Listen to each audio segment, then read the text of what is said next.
So hello viewers, কেমন আছো তোমরা? আশা করি ভালো আছো। তো ওয়েলকাম ব্যাক আমাদের নতুন একটি সোলো লেভেলিংয়ের চ্যাপ্টারে। তো আজকে আমরা কভার করব সোলো লেভেলিংয়ের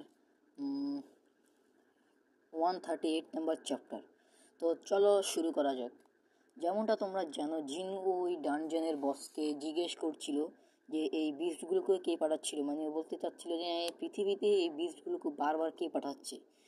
পরে তার উত্তরে বস বলে রুলার্সরা, মানে ওই যে রুলার্স আছে তারা পাঠাচ্ছেন। পরে জিনু জিজ্ঞেস করে কেন রুলার্সরা কেন তাদের কাছে ওই বিস্টগুলো পাঠাচ্ছে, মানে ওই যে এই ডিমনগুলো গেট ওপেন করে আসছে ওগুলোকে কেন পাঠাচ্ছে।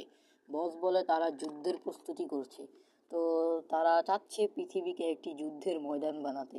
এটা শুনে জিন্নু একটু অবাক হয়, এবং জিন্নুর সাথে সাথে আমি একটু অবাক হই যে কেন তারা পৃথিবীকে যুদ্ধের ময়দান বানাতে চাচ্ছে। জিন্নু বলে জিন্নু বলে আমাকে বুঝিয়ে বলো এটা কিভাবে কাজ করে। তো বস ওই যে বিস্ট আছে না, তাকে আমি বসই বলে ডাকবো। তো বিস বুস বলতে মন চাইতেছে না, তো বিস সরি। তো বস বলে তারা পৃথিবীকে মানা দিয়ে ভরে দিতে চায়। সে আরও বলে ম্যাজিক বিস্ট আসলে তাদের সাথে এক ধরনের মানা আসে, এই জন্য রুলার্সরা বিস্টদের আমাদের দিকে ছেড়ে দিচ্ছে। তারা চায় এমন একটি পৃথিবী বানাতে যেখানে যুদ্ধ হয়। মানে আমি বুঝিয়ে বলি যে যে বিস্টগুলো আসছে পৃথিবীতে, সেই বিস্টগুলো তাদের সাথে এক ধরনের মানা নিয়ে আসছে পৃথিবীতে, এবং সেই মানা ধীরে ধীরে পৃথিবী ভরে যাবে। পরে রুলার্সরা আসবে, তাদের পাওয়ার যত সম্ভব এই মানার কারণে বৃদ্ধি পাবে এবং তারা যুদ্ধে জয়ী হতে পারবে। তার কথার মধ্যে দিয়ে জিনু বুঝে যায় তারা চাচ্ছে একটি রিম্যাচ করতে বিটুইন রুলার্স অ্যান্ড মোনার্ক, মানে যেই যুদ্ধ চলে আসছে অনেক আগে ধরে রুলার্স এবং মোনার্সের ভিতরে। তারা রুলার্সরা চায় যে আরেকবার যুদ্ধ করতে। পরে সেই বিস্ট বস বলে বলে যে বেশি দেরি নেই, যে তারা তোমাদের পৃথিবীকে জাহান্নাম বানিয়ে দেবে। সে আরও বলে যে আর সময় না, আমাদের এই কথোপকথনের মধ্যেও তারা হয়তো আরেকটা চাল চালছে, মানে পৃথিবীতে বিস্ট পাঠানোর আরেকটা প্ল্যান করছে। তারপর জিনু বলে তারা আমাকে কেন ধরতে চায়, মানে জিনুকে কেন ধরে মারতে চায় বা ক্যাপচার করতে চায়, কোনো একটা কারণ আছে। তা জিনু জিজ্ঞেস করে। উত্তরে বিস্ট বলে যে তাহলে তুমি কিছুই জানো না। মানে জিনু তো কিছুই জানে না এসব ব্যাপারে, তাকে কোনো মানে কেউই বলেনি, ওই ডানজনের ইয়াটাও বলেনি যার মাধ্যমে সে পাওয়ারটা পেয়েছিল। তো সে বলে শক্তি তোমার কাছে আছে, যে শক্তি জিনহুর কাছে আছে, জিনু স্যানের কাছে আছে, সেটা ওর না। মানে যেই শক্তির দ্বারাও এত পাওয়ারফুল হচ্ছে সেটা জিনুর না। এবং তোমার কাছে যে শক্তি রয়েছে সেই শক্তির মালিক তার আগের মালিককে বিশ্বাসঘাতকতা করে নিয়েছে। মানে জিন্নুর কাছে যে পাওয়ারটি আছে, যে সেই পাওয়ার যার কাছে ছিল, সেও কোনো এক মোনার্ককে মেরে বা তার সাথে বিশ্বাসঘাতকতা করে কোনো একভাবে সেই পাওয়ারটা নিয়েছে।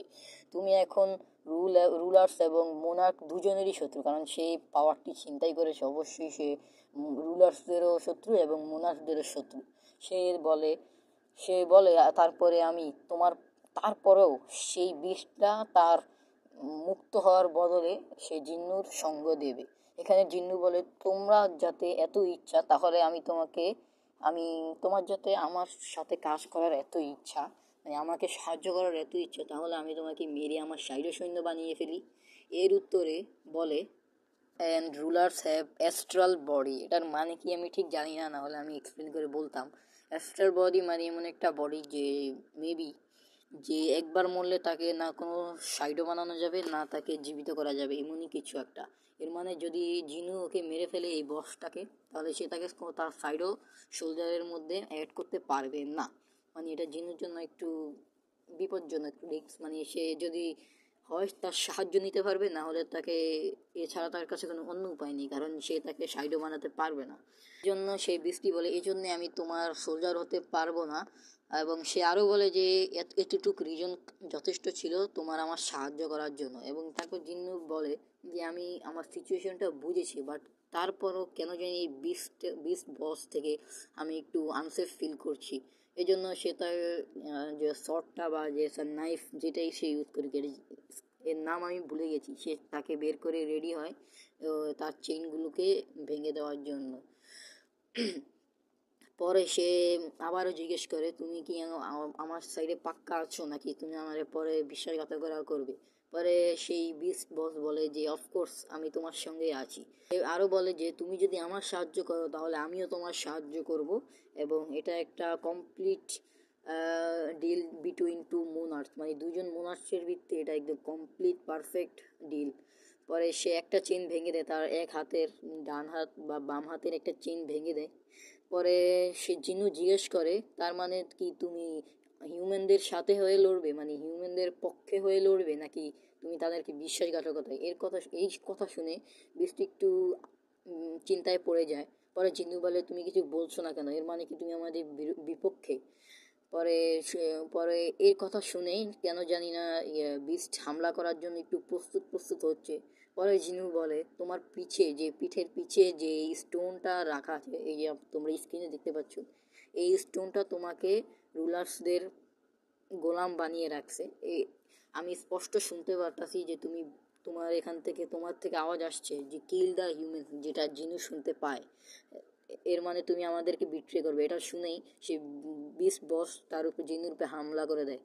পরে জিনু বলে যে তার মানে আমাদের ডিল এখন অফ, মানে ডিল বাদ হয়ে গেছে। এটা শুনে জিনু অ্যাটাক করে দেয়, কারণ সে তাকে বাঁচানোর চেষ্টা করছে।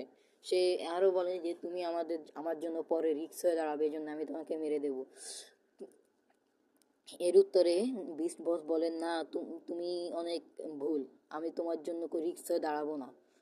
এই বলে সে আবারও জিনুর উপরে বিশ্বাসঘাতকতা করে অ্যাটাক করার চেষ্টা করে, কিন্তু জিনু ইজিলি ডস করে এবং সে বলে, তুমি রুলার্স আর মোনার্চের মধ্যে তোমার পৃথিবীকে বাঁচাতে পারবে না। এবং সে এই বিষটা দোয়া করে যাতে জিনু যেই জিনিসকে প্রোটেক্ট করতে চায় সেই জিনিস, মানে তার পৃথিবী পুরোটা ধ্বংস হয়ে যাক। পরে জিনু তার উত্তরে বলে, না এরকম হবে না কখনো। এরপরে জিনু এক স্লাইসে বিস্টকে মেরে দেয়। পরে তার উপর স্ক্রিনে শো হচ্ছিল ওই যে তার সিস্টেম বলছিল যে you are defeated dungeon monarch the beginning লালিগা। এর নাম হলো the monarch of the beginning লালিগা। পরে সে কিছু এইচপি পায় এবং তার পিঠের পিছনে যে স্টোনটা ছিল তাও নিয়ে নেয়। পরে সে আফসোস করতে থাকে যে সে একে সোলজার বানাতে পারলো না। ভাই দেখ, তুই আমার একটা কথা শুন ভাই, তুই এত পাওয়ারফুল তাও ওই আফসোস করতেছে যে কেন সে ওকে সোলজার মারতে পারলো না। ভাই তুই ভালো হয়ে আয় ভাই, নাহলে জিন্দিগিতে পস্তাবি। আচ্ছা যাই হোক, এরপর লেভেল আপ দেখাচ্ছিল। পরে সে ফাইনালি 122 লেভেল আপ হয়ে যায়। এরপরে সিন শিফট হয় এবং আমরা দেখতে পাই কোনো এক জায়গায় হেলিকপ্টার নামতেছে। পরে পরে একটা নতুন ক্যারেক্টার ভিজিট করে আমাদেরকে। পরে সে বলে যে আমি আশা করিনি আজকে কোনো ভিজিটার আসবে। এর নাম হচ্ছে ক্রিস্টোফার রেড। এ একজন ন্যাশনাল লেভেল হান্টার। আর এখানে যে লেডিটা আছে তোমার মনে আছে হয়তোবা, যে জিনুর কাছে এসেছিল তার পাওয়ার বাড়ানোর জন্য। মানে এই লেডিটার কাছে উনিও একজন এস র্যাঙ্ক হিলার বা এমনই কিছু একটা, যার কাছে পাওয়ার আছে যে সে যার পাওয়ার কমে গেছে সে তাকে পুনরায় জাগাতে পারে। পরে সে বলে যে আমার কিছু কথা আছে, চলো আমরা কিছু কথা আছে তোমার সাথে, চলো সেটা আমি বলি।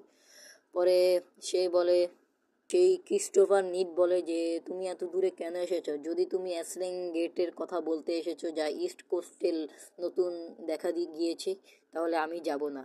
পরে সে লেডিটি বলে, না এই রিজন না যার কারণে আমি এখানে এসেছি, এটা আরও কিছু বড় রিজন। পরে ক্রিস একটু সিরিয়াস হয় তো বলে, এবং সেই লেডিটি বলে যে কিছু চান্স আছে কি তোমাকে কেউ মেরে দেবে, মানে ওকে কেউ কিল করে দেবে ফিউচারে। এটা শুনে সে একটু বেশি অবাক হয়ে যায় এবং এর মাধ্যমেই আমাদের চ্যাপ্টার 138 শেষ হয়ে যায়। তো ভিউয়ার্স, যদি ভালো লেগে থাকে তাহলে সাবস্ক্রাইব করে দেবে চ্যানেলকে, আর যদি কোনো কিছু কমতি থেকে থাকে তাহলে কমেন্ট সেকশনে অবশ্যই বলবে। আমি সর্বোচ্চ চেষ্টা করব নিজের ভিডিওর কোয়ালিটি এবং ভয়েস ওভারকে বৃদ্ধি করার জন্য। তো thanks for watching, bye bye.